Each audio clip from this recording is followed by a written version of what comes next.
Stop listening to your feelings. What? This girl is here to help me heal my relationship with myself, and she's telling me to not listen to my feelings? That doesn't make any sense. Well, we are going to make sense of this today, and I'm going to talk to you about why our feelings don't always have our best interest at heart, and why we need to not be always leading with our emotions, with our feelings, and how this can actually be harmful to us, and it can actually kind of stunt our growth and can actually keep us from moving forward, from reaching our goals, from fulfilling our dreams. We're always listening to our feelings. So stick around, it's all going to make sense very soon. If you're new to me and this is your first time here, my name is Kristina. I'm a registered clinical therapist, a researcher, a coach, and an online course creator.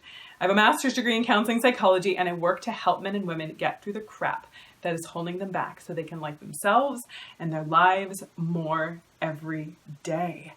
And yeah, it's true. Sometimes our feelings do not need to be listened to or be paid quite so close attention to, that sometimes our feelings lie. And I've done other videos and I talked to you about connecting with yourself, getting curious about yourself, really paying attention more closely to yourself, to your wants, needs, preferences, feelings, ideas, and thoughts and emotions, and really connecting with that stuff.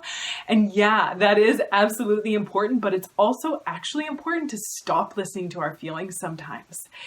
Because the truth is that what I feel like doing in this moment is not always the best thing for me.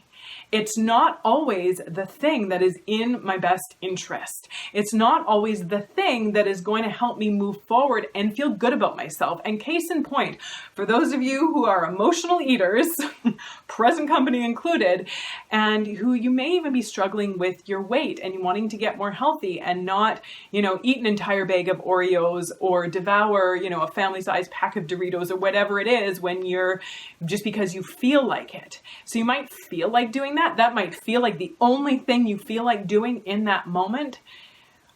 But does that mean that you do it? Does that mean that you go with that feeling? Or if it's that, you've really been wanting to get more healthy and move your body and really just like honor and respect your body by getting out and exercising more and just getting fresh air or just getting that oxygen flowing, and you're standing in your living room and you're like, I know that I need to get out and go for a walk or a run or a swim right now, but I don't feel like it. I don't feel like it. So does that mean that that feeling is going to be the thing that is actually good for you? Going with that feeling is going to be the thing that you should be following.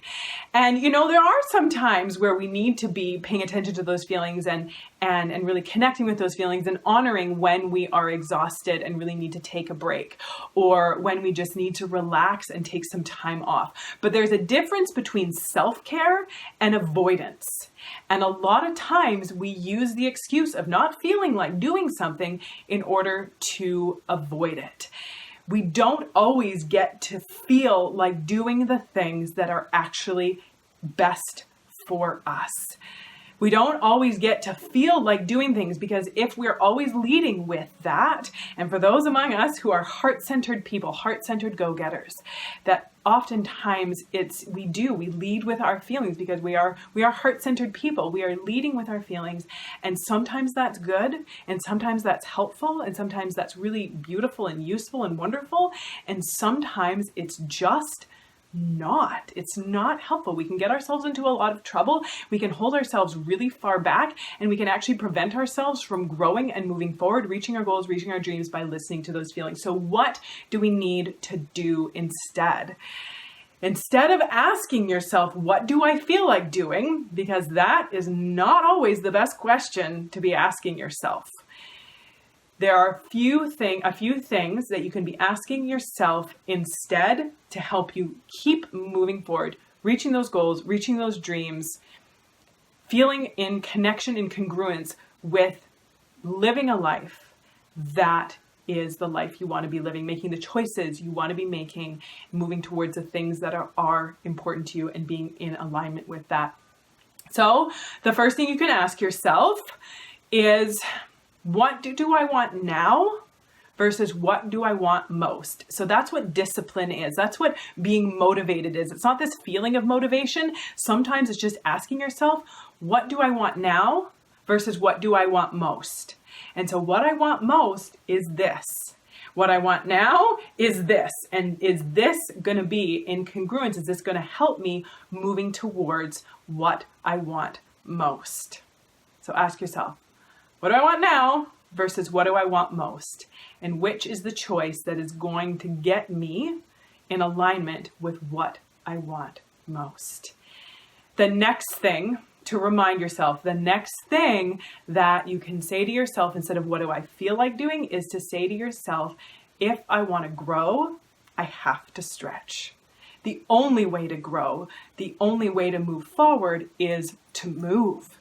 The only way to grow is to stretch and sometimes even get a little bit uncomfortable. That growing, there is tension when we're growing, and that's not a bad thing. That we get so used to always wanting everything to feel good and comfortable that sometimes we keep ourselves stuck because we become so obsessed with being comfortable all the time. And comfort is not always the best way to go. It's not always the best thing for us. Oftentimes, learning how to be uncomfortable, learning how to stretch, learning how to manage discomfort, learning how to sit in discomfort and not always trying to avoid it or run away from it.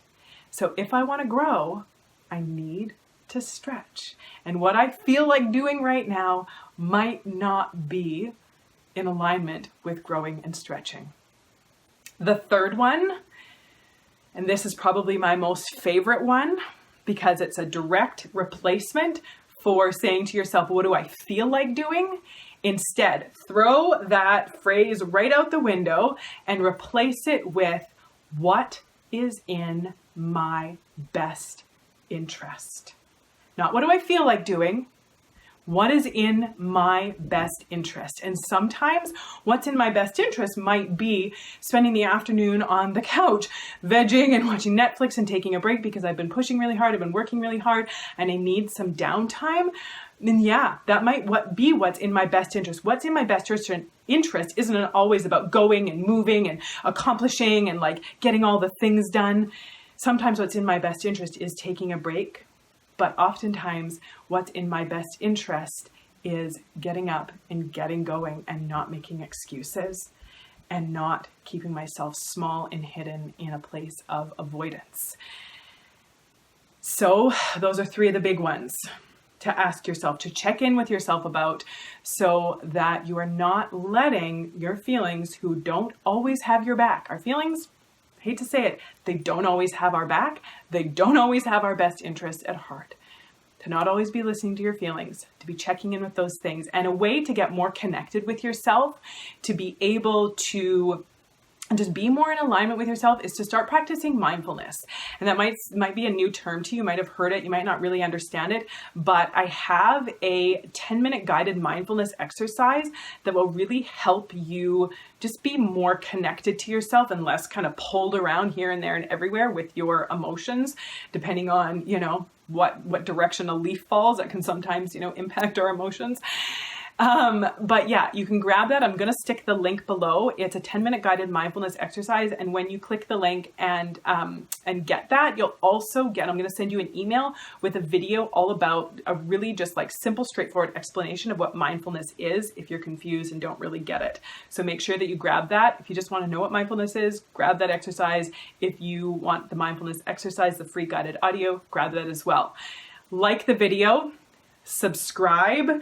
Let's stay connected, share this one out, and tell me in the comments section below, what do you notice your feelings trying to get you to do that are not actually in your best interest? What do you notice yourself wanting to do or kind of being pulled towards with your feelings that you want to not be doing anymore, that you don't want to be asking yourself all the time, what do I feel like doing? But what are some of the things that are actually in your best interest? Tattoo that one on your hand, put it everywhere, stick it on a Post-it note on your mirror. What is in my best interest? Come and join my Facebook group, goodformegroup.com, full of heart-centered go-getters who deal with this kind of stuff just like just like you and me, but are here to encourage, support, keep each other on track, and just have fun as well. Until next time, take good care.